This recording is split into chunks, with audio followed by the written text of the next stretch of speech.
Hello दोस्तों, स्वागत है आपका आपके अपने YouTube चैनल दिसार जीके जीएस क्लासेस में। दोस्तों, आप सब लोग कैसे हैं? उम्मीद करते हैं आप सब लोग अच्छे होंगे, स्वस्थ होंगे, मस्त होंगे और अपनी तैयारी बेहतरीन तरीके से आप सभी कर रहे होंगे। दोस्तों, हम आपको यूथ साइंस बुक का सॉल्यूशन करवा रहे हैं, जिसमें दोस्तों हम आज आपको फिजिक्स का टॉपिक गोली दर्पण से परावर्तन के क्वेश्चन करवाने वाले हैं। आज ही हमारा टॉपिक पूरी तरह से समाप्त हो जाएगा। ठीक है दोस्तों, इसके पहले इसकी 2 क्लास हमने आपको करवा दी है। यदि आपने वीडियो नहीं देखा है तो प्लेलिस्ट हमने आपके लिए बना दी है। प्लेलिस्ट में जाके आप सारी वीडियोस देख सकते हैं। वीडियो अच्छा लगे दोस्तों, वीडियो को लाइक कर दीजिएगा, शेयर कर दीजिएगा, कमेंट कर दीजिएगा। चैनल पे नए हैं, चैनल को सब्सक्राइब करके बेल आइकन को प्रेस कर लीजिएगा। और दोस्तों, हमसे जुड़ने के लिए, क्लास के अपडेट के लिए आप हमारा टेलीग्राम चैनल ज्वाइन कर सकते हैं। टेलीग्राम चैनल का लिंक मैंने डिस्क्रिप्शन बॉक्स में आपको दे दिया है।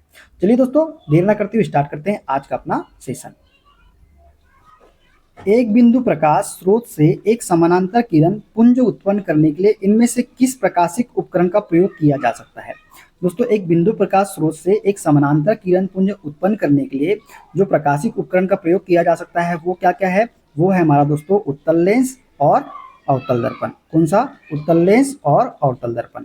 दोस्तों, एक बिंदु प्रकाश स्रोत से एक समानांतर किरण पुंज उत्पन्न करने के लिए उत्तल लेंस और अवतल दर्पण का प्रयोग किया जा सकता है। ठीक है, देखते हैं अगला क्वेश्चन। वस्तु को अवतल दर्पण के सामने कहाँ रखने पर छोटा प्रतिबिंब निर्मित होता है? दोस्तों, ट्रिक याद है क्या जो हमने आपको बताए थे? ट्रिक याद है क्या? क्या थी ट्रिक हमारी? ये है हमारा मुख्य फोकस, ये है हमारा मुख्य अक्ष दोस्तों, ये हमारा क्या है? फोकस है, ये हमारा पोल है और ये वक्रता केंद्र है। ठीक है, यही बताया था। यदि वस्तु दोस्तों वक्रता केंद्र से परे रखते हैं, वस्तु को यहाँ पे यहाँ पे यहाँ पे यहाँ पे यहाँ पे कहीं पे मतलब वक्रता केंद्र से परे रखते हैं, तो वस्तु का प्रतिबिंब कैसा बनता है? जो दोस्तों वस्तु का प्रतिबिंब बनता है छोटा। ठीक है, छोटा बनता है कि नहीं? और हमने बताया था यदि वस्तु को वक्रता केंद्र और पोल के मध्य कहीं पे भी रख दो आप, वक्रता केंद्र और पोल के मध्य कहीं पे भी, यहाँ यहाँ यहाँ यहाँ यहाँ यहाँ, तो हमेशा वस्तु का जो प्रतिबिंब बनेगा कैसा बनेगा? बड़ा बनेगा। याद है कि नहीं याद है? पहली क्लास देखी हो ना आपने? पहली क्लास में सब बताया, आपको बताया है। तो राइट आंसर क्या हो जाएगा? वस्तु को अवतल दर्पण के सामने कहां पर रखेंगे तो छोटा प्रतिबिंब निर्मित होगा? तो वक्रता केंद्र से परे रखेंगे, मतलब इधर रखेंगे, तो जो प्रतिबिंब निर्मित होगा वो कैसा होगा? छोटा होगा। ऑप्शन बी करेक्ट आंसर हमारा हो जाएगा। ठीक है, देखते हैं अगला क्वेश्चन। अवतल दर्पण की वक्रता त्रिज्या 30 सेंटीमीटर है। कार्टेशियन साइन कन्वेंशन के अनुसार इसकी फोकल लंबाई को किस तरह व्यक्त किया जाता है? बात किसकी हो रही है दोस्तों? अवतल दर्पण की। तो फोकल लंबाई कैसी आएगी? ऋणात्मक आएगी। धनात्मक आ सकती है क्या? नहीं। तो दोनों ऑप्शन तो पहले ही गलत हो गए आपके। ऐसे ऑप्शन को एलिमिनेट करना सीखो दोस्तों कि आपको एलिमिनेट कैसे करना है। अब बात अवतल दर्पण की है, फोकल लंबाई बोला है, फोकल दूरी, फोकस दूरी कैसी होती है? ऋणात्मक होती है अवतल दर्पण में। धनात्मक होती है क्या? तो दोनों ऑप्शन तो हो नहीं सकते। अब दोस्तों, जो फोकल लंबाई होती है वो वक्रता त्रिज्या का कितना होती है? आधा होती है। और वक्रता त्रिज्या कितनी है हमारे पास में? 30 है। जो फोकल लंबाई होती है वो क्या होती है?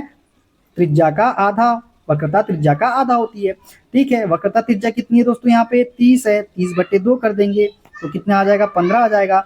अब माइनस में आएगा, हाँ माइनस में आएगा, क्योंकि अवतल दर्पण की फोकस दूरी कैसी होती है? ऋणात्मक होती है। ठीक है दोस्तों, किसी भी गोली दर्पण की फोकल लंबाई जिसे f से प्रदर्शित करते हैं, इसे इस गोली दर्पण की वक्रता त्रिज्या की आधी होती है। अभी हमने बताया। उत्तल दर्पण की फोकस लंबाई सदैव धनात्मक होती है एवं अवतल दर्पण की फोकस लंबाई सदैव कैसी होती है? ऋणात्मक होती है। ठीक है, यहाँ पर अवतल दर्पण के लिए वक्रता त्रिज्या कितनी? 30 दी गई है। 30 का आधा कितना हो जाएगा? -15 सेंटीमीटर। अवतल दर्पण है इसलिए माइनस में आई। ठीक है, देखते हैं अगला क्वेश्चन। वास्तविक प्रतिबिंब पाने के लिए एक वस्तु 20 सेंटीमीटर फोकस दूरी वाले अवतल दर्पण से 30 सेंटीमीटर की दूरी पर रखी हुई है। दर्पण से प्रतिबिंब की दूरी क्या होगी? दोस्तों, हमको क्या पूछा है? दर्पण से प्रतिबिंब की दूरी, मतलब v का मान हमको बताना है। दोस्तों, क्या क्या दिया है हमारे पास? फोकस दूरी दी गई है कितनी? 20 सेंटीमीटर। f कितना दिया है? 20 सेंटीमीटर। अब ऋणात्मक लेंगे धनात्मक लेंगे? बात किसकी हो रही है? अवतल दर्पण की हो रही है। तो फोकस दूरी क्या होगी? ऋणात्मक होगी, मतलब -20 ले लेंगे। वस्तु की दूरी u कितनी दी है दोस्तों हमको? 30 सेंटीमीटर। चाहे उत्तल हो चाहे अवतल हो, वस्तु की दूरी को हमेशा क्या लेना है आपको? ऋणात्मक लेना है। तो 30 हमने इसको भी ले लिया, -30। हमको क्या निकालना है? v का मान निकालना है। दर्पण सूत्र क्या होता है दोस्तों? ये होता है हमारा क्या? 1/f बराबर 1/u plus 1/v। 1/f, f का मान कितना दिया है दोस्तों हमारे पास में? -20 इज इक्वल टू 1/v हमको निकालना है। और -1 क्या कर देंगे? माइनस क्यों किया मैंने? क्योंकि जो प्रतिबिंब की दूरी है क्या होती है? ऋणात्मक में, तो ऋणात्मक मैंने डायरेक्ट लिख लिया। कितनी हो जाएगी? 30 हो जाएगी। तो ये 1/v बराबर क्या हो जाएगा दोस्तों, ये हो जाएगा 1/-20 प्लस 1/30। दोनों का एलसीएम लेंगे तो दोस्तों कितना हो जाएगा, तो 60 एलसीएम आ जाएगा इसका। 20 से काटेंगे 3 बार में तो -3, प्लस 30 से 2 बार में तो +2। -30 से +2 घटाएंगे कितना आएगा, -1/60, -1/60 आएगा। तो v का मान कितना निकल के आएगा हमारा, v का मान निकल के आ जाएगा -60। कितना निकल के आ जाएगा, -60। तो 60 option number A correct answer हमारा हो जाएगा। ठीक है, माइनस में आया, इसका मतलब यह है कि प्रतिबिंब जो बन रहा है वस्तु का वो बन रहा है दर्पण के सामने। ठीक है, क्लियर क्लियर दोस्तों। ठीक है, उत्तल दर्पण का प्रयोग किस में किया जाता है। दोस्तों उत्तल दर्पण का प्रयोग जो है ये वाहनों में रियर व्यू मिरर के रूप में किया जाता है। किसका उपयोग, उत्तल दर्पण का उपयोग। ठीक है, उत्तल दर्पण कॉन्वेक्स मिरर का उपयोग वाहनों में रियर व्यू मिरर के रूप में किया जाता है।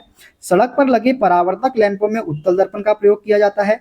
चिकित्सक कान, नाक, गले आदि के आंतरिक भागों की जांच के लिए अवतल दर्पण का प्रयोग हम करते हैं। अवतल दर्पण का प्रयोग सामान्यतः टॉर्च, सर्चलाइट तथा वाहनों के हेडलाइट में प्रकाश का शक्तिशाली समानांतर किरण पुंज प्राप्त करने के लिए किया जाता है। ठीक है, देखते हैं अगला क्वेश्चन। एक ऊंची इमारत का छोटा, आभासी और सीधा प्रतिबिंब प्राप्त करने के लिए किस दर्पण का उपयोग किया जाता है। दोस्तों आभासी कौन बनाता है, आभासी कौन बनाता है, उत्तल दर्पण बनाता है। तो ऑप्शन बी करेक्ट आंसर हो जाएगा। ठीक है, आभासी, सीधा और छोटा, ठीक है, ये उत्तल दर्पण बनाता है, तो बी करेक्ट आंसर हो जाएगा। ठीक है, देखते हैं अगला क्वेश्चन।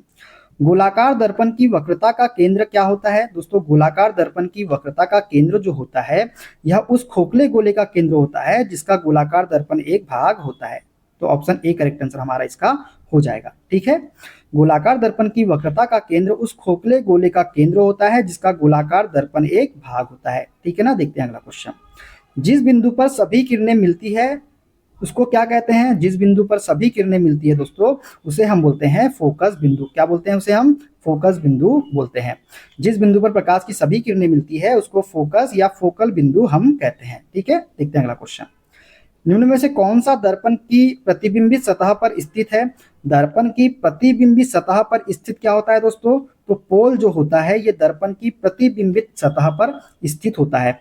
पोल जो कहाँ स्थित होता है, प्रतिबिंबित सतह पर। ये जो हमारा देखिए दोस्तों ये दर्पण है, यहाँ पे पोल है, और ये दर्पण जो है, पोल जो है ये दर्पण की देखिए प्रतिबिंबित सतह है ना, प्रतिबिंबित सतह है कि नहीं सतह है, यानी ये सतह पर स्थित होता है पोल। ठीक है, क्लियर। गोली दर्पण के परावर्तक पृष्ठ रिफ्लेक्टिव सरफेस के मध्य बिंदु को दर्पण का ध्रुव या पोल कहते हैं। पोल दर्पण की प्रतिबिंबित सतह पर स्थित होता है, इसे पी से हम प्रदर्शित करते हैं। ठीक है, देखते हैं अगला क्वेश्चन। एक दर्पण के वक्रता की फोकल लंबाई और त्रिज्या के बीच संबंध क्या होता है। दोस्तों हम जानते हैं फोकल लंबाई जो होती है वो वक्रता त्रिज्या का क्या होती है, आधा होती है। तो r बराबर 2f देख लो, या फिर f बराबर r/2। तो f बराबर r/2 है क्या, यहाँ पे कहीं पे नहीं है, r बराबर 2f है दोस्तों। तो ऑप्शन सी करेक्ट आंसर हमारा इसका हो जाएगा। ठीक है, देखते हैं अगला क्वेश्चन। यदि कोई वस्तु 5 सेंटीमीटर वक्रता की त्रिज्या वाले उत्तल दर्पण से 10 सेंटीमीटर की दूरी पर रखी गई है तो इसका आवर्धन कितना होगा। दोस्तों बात किसकी हो रही है, उत्तल दर्पण की हो रही है, और दिया क्या गया है, वक्रता त्रिज्या दिया गया है। तो क्या यहाँ से हम फोकस दूरी निकाल सकते हैं क्या, बिल्कुल निकाल सकते हैं। हमको पता है फोकस दूरी क्या होती है, वक्रता त्रिज्या का आधा होती है। वक्रता त्रिज्या कितनी है, 5 है, और 5 का आधा मतलब कितना हो जाएगा, 2.5। तो फोकल लंबाई हमारी कितनी निकल के आई, 2.5। धनात्मक लेंगे क्योंकि उत्तल दर्पण की फोकस दूरी कैसी होती है, धनात्मक। दोस्तों वस्तु की दूरी कितनी दी गई है, 10 सेंटीमीटर, मतलब u का मान हमको कितना दिया गया है, 10। तो हम क्या लेंगे, -10 सेंटीमीटर लेंगे। ठीक है, क्लियर। उसके बाद दोस्तों हमको क्या बोला है, आवर्धन बताने बोला है। आवर्धन क्या होता है, v/u। v का मान हमको दिया है क्या, नहीं, लेकिन हमको फोकस दूरी का फोकस बिंदु का मान दिए, निकाल लिए हमने, और वस्तु की दूरी का मान हमको बता दिया गया है। तो हम यहाँ से क्या प्रतिबिंब की दूरी निकाल सकते हैं क्या, v। हाँ निकाल सकते हैं सर, कौन से फॉर्मूले से, वही 1/f बराबर 1/v। तो 1/f कितना हो जाएगा, हमने कितना निकाला, 2.5 बराबर 1/v हमको निकालना है माइनस के लिए, क्योंकि ये जब यहाँ लेंगे तो माइनस प्लस माइनस हो जाएगा, तो ये हो जाएगा 1/10 हो जाएगा। तो ये कितना हो जाएगा दोस्तों, ये हो जाएगा 1/v बराबर क्या हो जाएगा, यहाँ पे 1/v बराबर क्या हो जाएगा, 1/25 प्लस 1/10। ये पॉइंट को हटा के मैं नीचे 10 ऊपर 10 लिख लूँ क्या? ठीक है, 10/25। इन दोनों का एलसीएम लेंगे दोस्तों, कितना आएगा? 50 आएगा। 25 दूनी 50, 2 दहा 20 प्लस 10 5 50, 5 एकम 5, 20 प्लस 5/50 मतलब 25/50 बराबर 1/v के। 25 से काट देंगे 2 बार में, तो v हमारा कितना निकल के आ जाएगा? 2 निकल के आ जाएगा। देखिए प्लस में आ रहा है ना, प्लस में आ रहा है, इसका मतलब जो है वस्तु का प्रतिबिंब जो बन रहा है दर्पण के पीछे बन रहा है, इस वजह से प्लस में आया है। अब हम आवर्धन जानते हैं दोस्तों, क्या होता है? आवर्धन m बराबर होता है -v/u, यही तो होता है। v का मान हमने कितना निकाला? 2 निकाला। u का मान कितना है? -10 है, और माइनस का सिंबल तो पहले से है, माइनस से माइनस कट गया, 2 से काट देंगे 5 बार में, 1/5, 1/5 को क्या लिख सकते हैं? 0.2। यहाँ पे 2 है दोस्तों, गलत आंसर दिया है, 0.2 कर दीजिएगा, 0.2 आंसर इसका हो जाएगा राइट आंसर। ठीक है, क्लियर है? यहाँ पे 0.2 हो जाएगा। अब इसने 0.3 कैसे दिया है वो भी देख लेते हैं। ये 0.3 निकाला है दोस्तों, लेकिन ये गलत है। उसका रीजन ये है क्योंकि यहाँ पे उन्होंने वस्तु की दूरी को क्या लिया है? धनात्मक लिया है, जो कि गलत है। वस्तु की दूरी को क्या लेना पड़ेगा? ऋणात्मक लेना पड़ेगा। ठीक है, क्लियर है? चलिए आगे बढ़ते हैं। डैश को एक अभिसरण दर्पण भी कहा जाता है, तो अवतल दर्पण को जो है दोस्तों अभिसरण दर्पण कहा जाता है। दोस्तों अवतल दर्पण की बनावट अंदर की ओर उभरी हुई होती है, इन्हें अभिसारी दर्पण भी कहा जाता है, क्योंकि यह अपने पर आपतित होने वाली प्रकाश की सभी समानांतर किरणों का अभिसरण करता है। अवतल दर्पण का प्रयोग कहाँ किया जाता है? सैटेलाइट डिश, वाहनों की हेडलाइटों, खगोलीय दूरबीनों आदि क्षेत्र में अवतल दर्पण का प्रयोग किया जाता है। ठीक है ना, देखते हैं अगला क्वेश्चन। दर्पण समीकरण के संबंध में निम्न में से कौन सा कथन सही है? दोस्तों दर्पण समीकरण के संबंध में सही कथन बताना है। वक्रता केंद्र ध्रुव और वक्रता की त्रिज्या से समान दूरी पर होता है। दोस्तों वक्रता केंद्र जो होता है ध्रुव और वक्रता की त्रिज्या से समान होता है? नहीं दोस्तों, पहला तो कथन गलत है। सभी दूरियों का दर्पण के ध्रुव से मापा जाना चाहिए? हाँ बिल्कुल सत्य बात है, सभी दूरियों को दर्पण के ध्रुव से मापा जाना चाहिए। सभी किरणें ध्रुव पर विचलित हो जाएगी क्या? नहीं। ध्रुव और नाभि एक ही बिंदु पर होते हैं क्या? नहीं। ठीक है, दर्पण समीकरण के संबंध में कौन सा कथन सही है? वक्रता का केंद्र ध्रुव और वक्रातिक की त्रिज्या के समान दूरी पर होता है? नहीं, ये गलत है पहला। दूसरा है सभी दूरियों को दर्पण के ध्रुव से मापा जाना चाहिए, यही हमारा कथन क्या है? सही हो जाएगा। दोस्तों दर्पण समीकरण 1/f बराबर 1/u प्लस 1/v में सभी दूरियां अर्थात u, v और f को दर्पण के ध्रुव से मापा जाता है, और यह कथन क्या है? हमारा सही कथन है। ठीक है, सर्च लाइट का परावर्तक कौन सा है? दोस्तों सर्च लाइट का परावर्तक क्या होता है? तो ये अवतल दर्पण होता है सर्च लाइट का परावर्तक। सर्च लाइट का परावर्तक अवतल दर्पण का बना होता है। अवतल दर्पण का प्रयोग मोटर गाड़ियों के हेडलाइट में, नाई की दुकान में लगे दर्पण में, आंख नाक कान के डॉक्टर द्वारा प्रयोग किए जाने वाले दर्पण आदि में होता है। वह दर्पण जिसका चिकना भाग अंदर की तरफ और खुरदुरा भाग बाहर की ओर होता है अवतल दर्पण कहलाता है। यह दर्पण अनंत से आने वाली प्रकाश किरणों को फैलाता है, इसलिए इसे अपसारी दर्पण भी कहते हैं। क्या बोलते हैं इसे? अपसारी दर्पण भी कहते हैं। नहीं दोस्तों, अभिसारी दर्पण कहते हैं, अपसारी नहीं है दोस्तों, अभिसारी दर्पण कहते हैं। अवतल दर्पण को क्या बोलते हैं? अभिसारी दर्पण। ठीक है, क्लियर? चलिए देखते हैं। गोलाकार दर्पण की प्रतिबिंबित सतह के केंद्र को क्या कहा जाता है? दोस्तों गोलाकार दर्पण की प्रतिबिंबित सतह के केंद्र को हम बोलते हैं पोल या ध्रुव। क्या बोलते हैं? पोल या ध्रुव बोलते हैं गोलाकार दर्पण की प्रतिबिंबित सतह के केंद्र को। किसी गोलाकार दर्पण की प्रतिबिंबित सतह के केंद्र बिंदु को दर्पण का ध्रुव कहते हैं, एवं वह गोलीय दर्पण जिस खोखले गोले का भाग होता है उस गोले के केंद्र को उस गोलीय दर्पण का वक्रता केंद्र कहते हैं। ठीक है, तथा दर्पण जिस खोखले गोले का भाग होता है उसकी त्रिज्या को दर्पण की वक्रता त्रिज्या कहते हैं। किसी गोली दर्पण के मुख्य अक्ष के समांतर आने वाली किरणें दर्पण से परावर्तन के पश्चात मुख्य अक्ष के जिस बिंदु पर या तो वास्तव में मिलती है अथवा मिलती हुई प्रतीत होती है उसे दर्पण का मुख्य फोकस हम कहते हैं। ठीक है, देखते हैं अगला क्वेश्चन। यदि आप एक दर्पण में देखते हैं और पाते हैं कि छवि आपका परावर्तन आपसे छोटा है, तो दर्पण का प्रकार क्या होगा? दोस्तों छोटी आकृति कौन बनाता है? छोटी आकृति कौन बनाता है? उत्तल दर्पण बनाता है। कौन बनाता है? उत्तल दर्पण बनाता है, ऑप्शन नंबर डी वाला। ठीक है, वह दर्पण जिसकी परावर्तक सतह बाहर की ओर उभरी होती है उत्तल दर्पण कहलाता है। उत्तल दर्पण पर बनने वाला प्रतिबिंब ध्रुव और फोकस के मध्य दर्पण के पीछे आभासी, सीधा तथा वस्तु से छोटा बनता है। अतः यदि दर्पण में आपकी छवि आपसे छोटी होती है तो दर्पण कैसा होगा? उत्तल दर्पण होगा। इस दर्पण का उपयोग किसके लिए करते हैं? तो वाहनों में पश्चदर्शी दर्पण, रियर व्यू मिरर के रूप में किया जाता है। ठीक है, उत्तल दर्पण को क्या बोलते हैं? अभिसारी दर्पण भी कहते हैं। ठीक है, निम्न में से कौन सा कथन सत्य है? दोस्तों सत्य कथन हमको बताना है। क्या वक्रता त्रिज्या फोकल लंबाई के बराबर होती है क्या? नहीं। वक्रता त्रिज्या फोकल लंबाई की आधी होती है क्या? नहीं। फोकल लंबाई वक्रता त्रिज्या की आधी होती है, ना कि वक्रता त्रिज्या। ठीक है, वक्रता त्रिज्या फोकल लंबाई के 3 गुने के? नहीं। वक्रता त्रिज्या जो होती है फोकल लंबाई के 2 गुने के बराबर होती है क्या? बिल्कुल, हम जानते हैं वक्रता त्रिज्या r बराबर क्या होती है? फोकल लंबाई का 2 गुना। तो r बराबर 2f, तो ऑप्शन नंबर डी हमारा करेक्ट आंसर हो जाएगा। ठीक है, दर्पण सूत्र में v क्या दर्शाता है दोस्तों? दर्पण सूत्र में v जो है ये प्रतिबिंब की दूरी को दर्शाता है। किसको? प्रतिबिंब की दूरी को। u दर्शाता है वस्तु की दूरी को, और f दर्शाता है फोकस दूरी को। ठीक है, देखते हैं अगला क्वेश्चन। गोलाकार दर्पण जिसकी अपरावर्तक सतह बाहर की ओर उभरी हुई होती है कहलाता है। बाहर की ओर उभरी हुई मतलब उसे हम बोलते हैं उत्तल दर्पण। बाहर की तरफ उभरी हुई, देखिए उत्तल दर्पण। अंदर की तरफ बोलता धसी हुई होती तो क्या होता? अवतल दर्पण। ठीक है दोस्तों, वह गोली दर्पण जिसकी परावर्तक पृष्ठ सतह बाहर की ओर वक्रित उभरी होती है उत्तल दर्पण कहलाता है। इस दर्पण में प्रत्येक दशा में प्रतिबिंब दर्पण के पीछे उसके ध्रुव एवं फोकस के बीच वस्तु से छोटा, सीधा एवं आभासी बनता है। उत्तल दर्पण का उपयोग सामान्यतः वाहनों के पीछे के दृश्य को देखने में, पार्श्व दर्पण के रूप में और सोडियम परावर्तक लैंप में किया जाता है। ठीक है, देखते हैं अगला क्वेश्चन। एक उत्तल दर्पण के सामने कोई वस्तु रखी हुई है, किस प्रकार का प्रतिबिंब बनेगा? दोस्तों कोई उत्तल दर्पण है, उसके सामने वस्तु रखी हुई है, तो किस प्रकार का प्रतिबिंब बनेगा ये हमको बताना है। सबसे पहले बात तो उत्तल दर्पण है तो प्रतिबिंब कैसा बनेगा? आभासी, सीधा और छोटा। आभासी, सीधा और छोटा, देखिए बस आभासी तो है यहाँ पे, लेकिन समान आकार है तो ये तो गलत हो गया। आभासी, सीधा, छोटा, ठीक है। वास्तविक बनेगा कि नहीं? आभासी, सीधा, छोटा।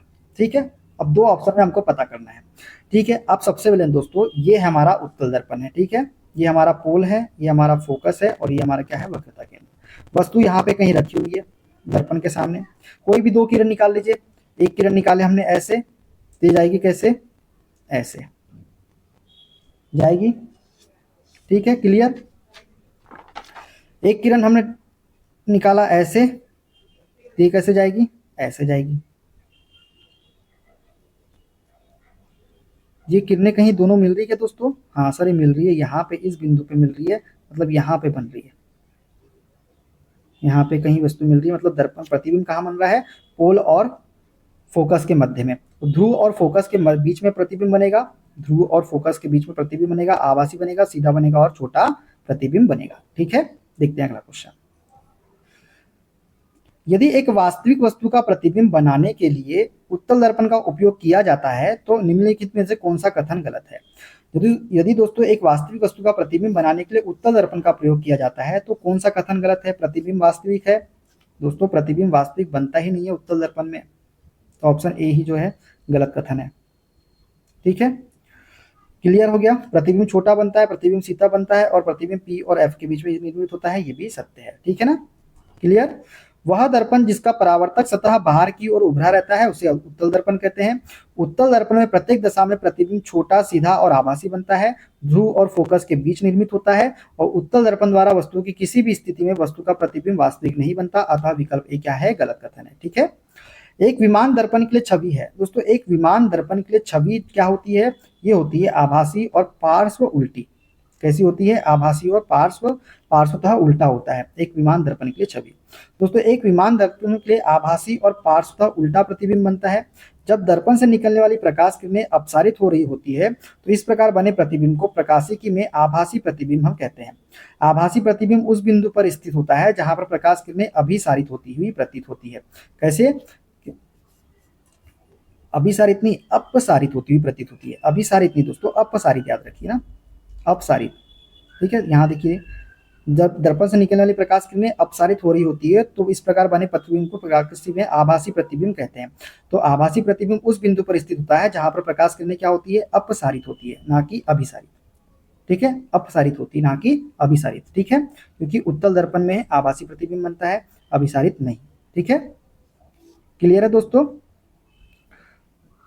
क्लियर है, क्लियर है। ठीक है, चले चलो आगे बढ़ते हैं।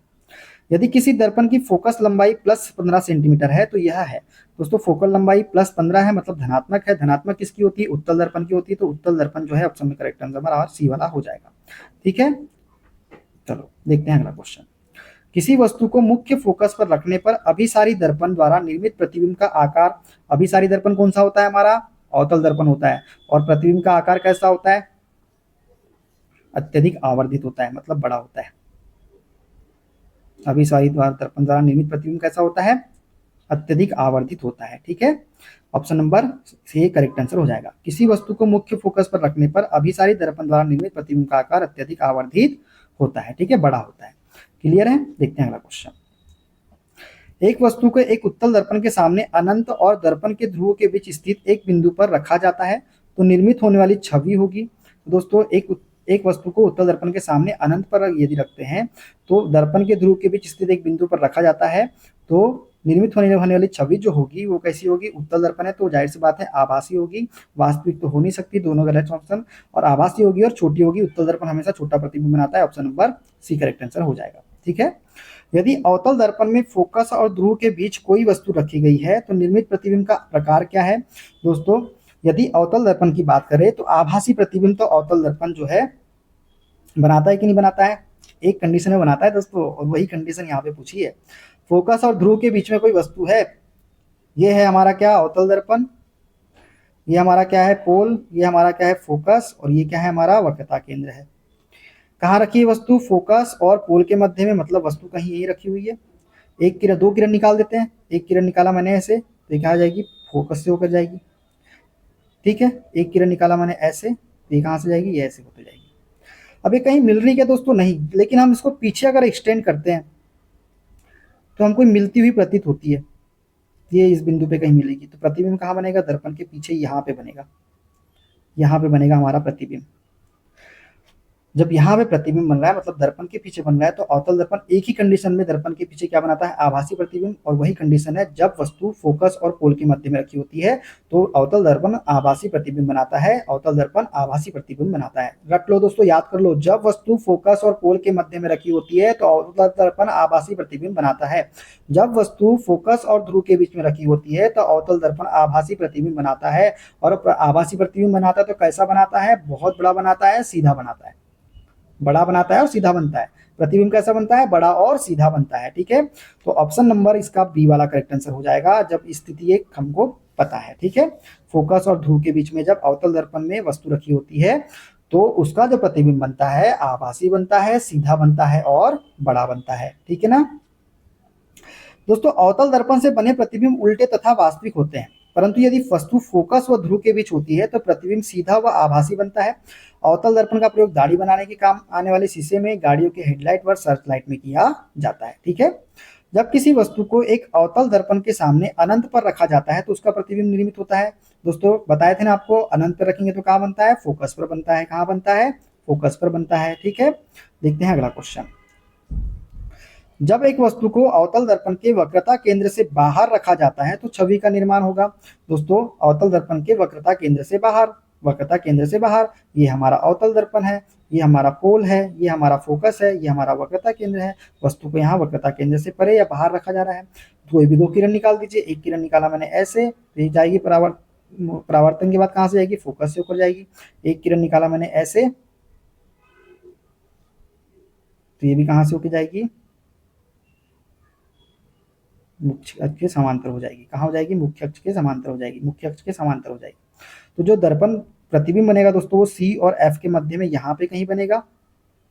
कहाँ बनेगा? एफ और सी के मध्य में बनेगा। कैसा बनेगा? वास्तविक बनेगा, उल्टा बनेगा। ठीक है, वास्तविक बनेगा और उल्टा बनेगा। तो ऑप्शन नंबर डी इसका करेक्ट आंसर हमारा हो जाएगा। ठीक है ना, क्लियर? ठीक है, दंत चिकित्सक अवतल दर्पण का उपयोग करते हैं क्योंकि इस पर निर्मित प्रतिबिंब डैश होता है। दोस्तों दंत चिकित्सक अवतल दर्पण का उपयोग करते हैं क्योंकि इस पर निर्मित प्रतिबिंब जो होता है वो कैसा होता है? हमको पता है वास्तविक और उल्टा तो बनता है दोस्तों।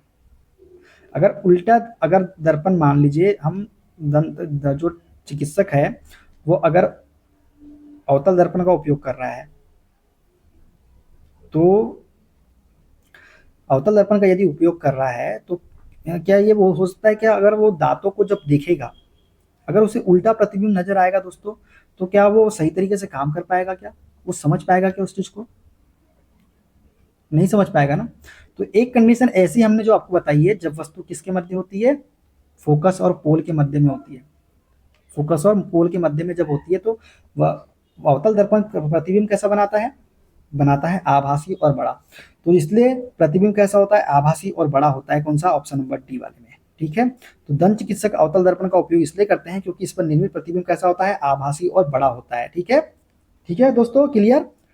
ठीक है दोस्तों, अवतल दर्पण पर बने प्रतिबिंब उल्टे तथा वास्तविक होते हैं, परंतु यदि वस्तु फोकस व ध्रुव के बीच होती है तो प्रतिबिंब सीधा, आभासी व बड़ा बनता है। इसलिए दंत चिकित्सक द्वारा प्रायः रोगियों के इलाज हेतु अवतल दर्पण का प्रयोग किया जाता है। ठीक है, इस दर्पण का उपयोग दाढ़ी बनाने वाले दर्पण में भी करते हैं, डॉक्टर द्वारा कान, गला व आंख देखने के लिए के दर्पण में भी करते हैं, सोलर कुकर में करते हैं, गाड़ियों के हेडलाइट व सर्च लाइट में भी इसका प्रयोग किया जाता है। किसका? अवतल दर्पण का।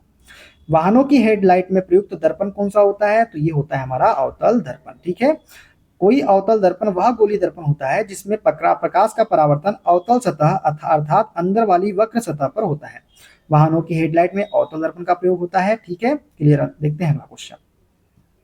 एक गोलाकार दर्पण जिसकी परावर्तक सतह अंदर की ओर मुड़ी हुई होती कहलाता है, तो ये कहलाता है हमारा अवतल दर्पण। ठीक है, बाहर की ओर उभरी हुई होती है तो उत्तल दर्पण। ठीक है, एक गोलाकार दर्पण जिसकी परावर्तक सतह अंदर की ओर मुड़ी होती है उसे अवतल दर्पण, कॉनकेव मिरर कहते हैं। उदाहरण की बात करें, नाई का शीशा, दांत के डॉक्टर द्वारा प्रयोग किए जाने वाला दर्पण, वाहनों की हेडलाइट में, सोलर कुकर में, टॉर्च लाइट में, इसमें किसका उपयोग करते हैं? अवतल दर्पण का प्रयोग हम करते हैं। ठीक है, एक अवतल दर्पण सूर्य के सामने इस तरह से रखा गया है कि सूर्य की किरणों का अभिसरण दर्पण के मुख्य अक्ष पर 5 सेंटीमीटर दूर एक बिंदु पर होता है। अब यदि 3 सेंटीमीटर लंबी एक मोमबत्ती को दर्पण के मुख्य अक्ष पर 10 सेंटीमीटर की दूरी पर रखा जाए तो मोमबत्ती का प्रतिबिंब कितनी दूर बनेगा? मोमबत्ती का प्रतिबिंब हमको बताना है कितनी दूर हम बनेगा। दोस्तों चलिए, एक हमारा क्या है? अवतल दर्पण है, ये मान लेते हैं हमारा अवतल दर्पण है। ठीक है, ये हमारा मुख्य अक्ष हो गया, ये हमारा क्या है? पोल है, ये हमारा क्या है? फोकस है, और ये क्या है? हमारा वक्रता केंद्र है। ठीक है, अब इन्होंने क्या बोला? सूर्य की किरणों का अभिसरण दर्पण के मुख्य अक्ष पर 5 सेंटीमीटर दूर एक बिंदु पर होता है। मान लेते हैं ये एक बिंदु है हमारा, ये वाला एक बिंदु हमने मान लिए, और 5 सेंटीमीटर पे, तो फोकस पे मतलब ये जो दूरी है कितनी है? 5 सेंटीमीटर। ठीक है, यदि 3 सेंटीमीटर लंबी एक मोमबत्ती को दर्पण के मुख्य अक्ष पर 10 सेंटीमीटर की दूरी पर रखा जाए। अब दोस्तों जब ये 5 है तो 5 का दुगना 10, मतलब पोल से फोकस की दूरी यदि 5 है तो फोकस से केंद्र वक्रता केंद्र की दूरी भी 5 होगी, और टोटल कितनी होगी? पोल से लेकर वक्रता केंद्र तक 10 सेंटीमीटर। तो ये वस्तु कहाँ होगी? वक्रता केंद्र पर होगी। वक्रता केंद्र पे ही तो वस्तु रखी होगी, तभी तो ये दूरी टोटल 10 सेंटीमीटर होगी कि नहीं होगी? ठीक है, पूरी 10 सेंटीमीटर होगी। तो मोमबत्ती का प्रतिबिंब कितनी दूर बनेगा?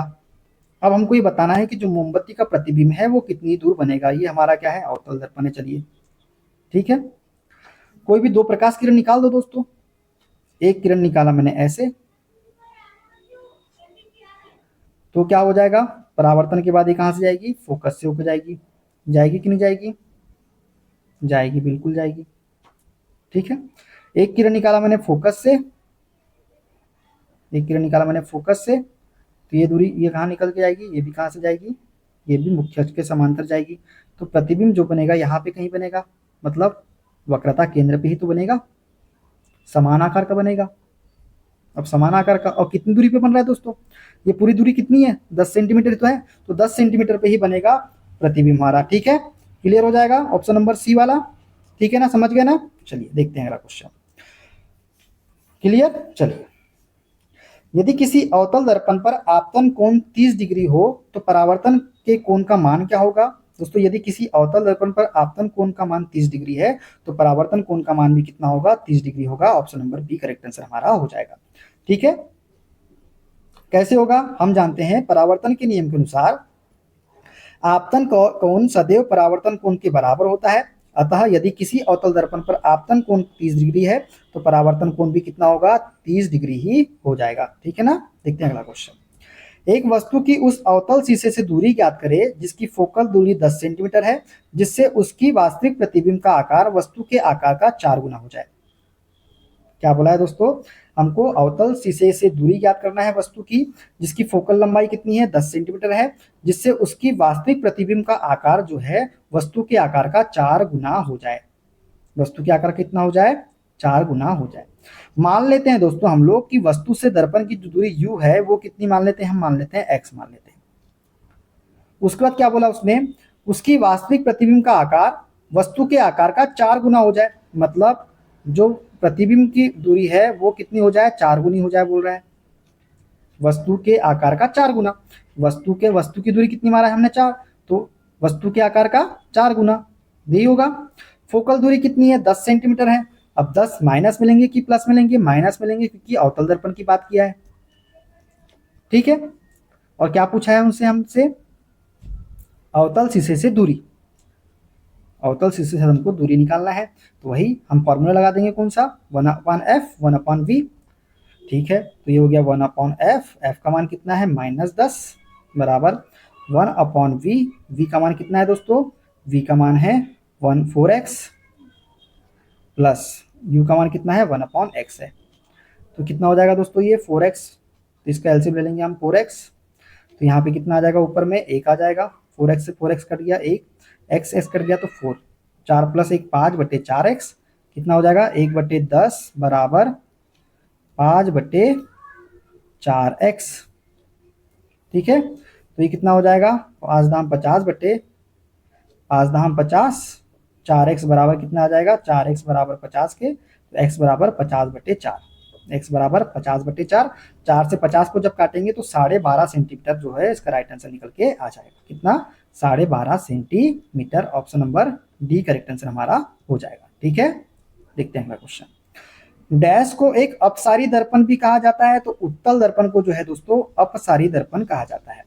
उत्तल दर्पण को अपसारी दर्पण भी कहा जाता है। यह एक वक्राकार दर्पण होता है जो अपने ऊपर आपतित किरणों को फैला देता है, अर्थात किरणों का प्रसार कर देता है, इसलिए इसे अपसारी दर्पण कहा जाता है, ठीक है। देखते हैं अगला क्वेश्चन।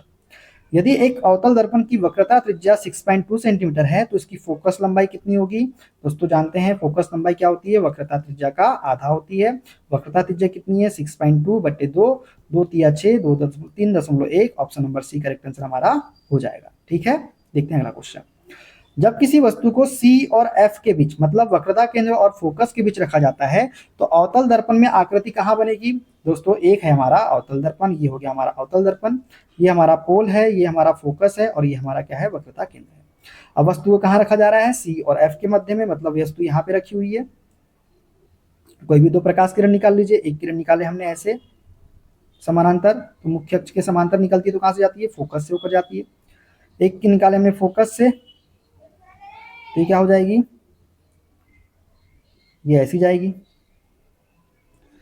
ये कहीं मिल रही है क्या दोस्तों, हाँ बिल्कुल यहाँ पे कहीं मिल रही है दोस्तों, एक बिंदु है यहाँ पे कहीं मिल रही है।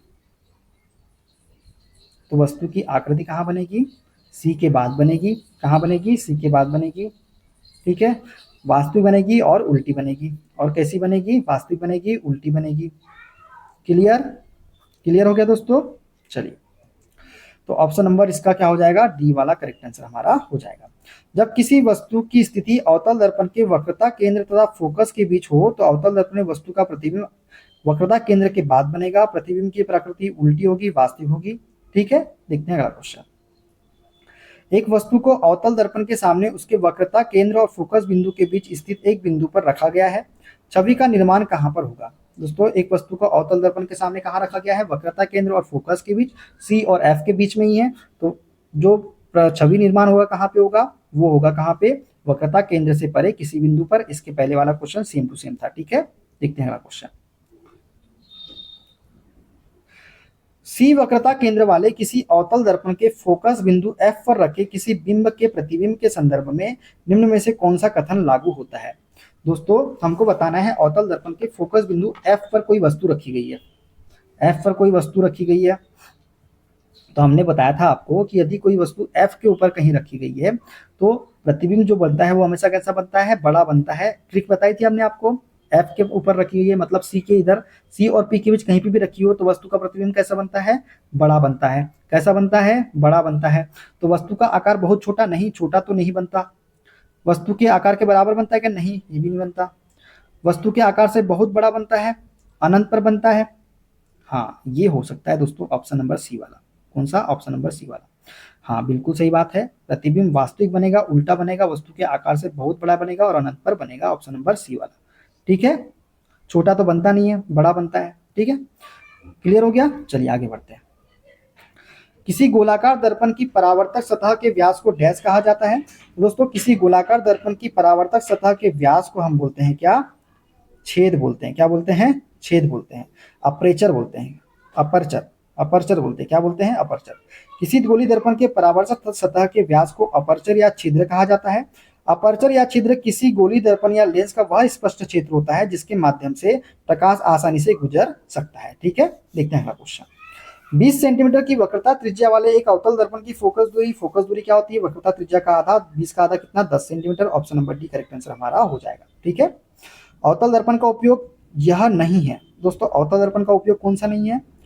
रियर व्यू दर्पण के रूप में अवतल दर्पण का उपयोग नहीं करते, उत्तल दर्पण का उपयोग करते हैं। ठीक है, अवतल दर्पण का प्रयोग पृष्ठ दृश्य दर्पण रियर व्यू मिरर के रूप में नहीं किया जाता।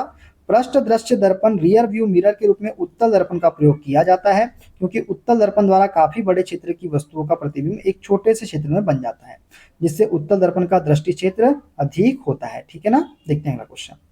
अवतल दर्पण में जब वस्तु को अनंत पर रखा जाता है तो छवि कहाँ बनती है? दोस्तों, जब वस्तु को अनंत पर रखा जाता है तो छवि बनती है फोकस पर, और अत्यधिक छोटी बनती है, बिंदु आकार की बनती है, वास्तविक बनती है और उल्टी बनती है। ठीक है, तो क्या हो जाएगा? कहाँ बनेगी? फोकस पर बनेगी, फोकस पर। ये हो गया ऑप्शन नंबर बी वाला, ही हमारा करेक्ट आंसर हो जाएगा। ठीक है, क्लियर। चलिए, तो दोस्तों यहाँ पे हमारा ये टॉपिक जो है गोली दर्पण से परावर्तन आज पूरी तरह से समाप्त होता है। आवर्धन हमने आपको करवा दिया है। अब हम पढ़ेंगे आगे, इसके आगे प्रकाश का परावर्तन। ठीक है, क्या पढ़ेंगे? प्रकाश का अपवर्तन पढ़ेंगे दोस्तों। इसके बाद हम क्या पढ़ेंगे? प्रकाश का अपवर्तन पढ़ेंगे। ठीक है, रिफ्लेक्शन ऑफ लाइट के सारे क्वेश्चन पढ़ेंगे। वीडियो कैसा लगा कमेंट बॉक्स में जरूर बताइएगा। वीडियो अच्छा लगे दोस्तों, वीडियो को लाइक कर दीजिएगा, शेयर कर दीजिएगा, कमेंट कर दीजिएगा। चैनल पे नए हैं, चैनल को सब्सक्राइब करके बेल आइकन को प्रेस कर लीजिए। मिलते हैं अगले वीडियो में दोस्तों, अपना ख्याल रखिए। Okay, bye bye, take care.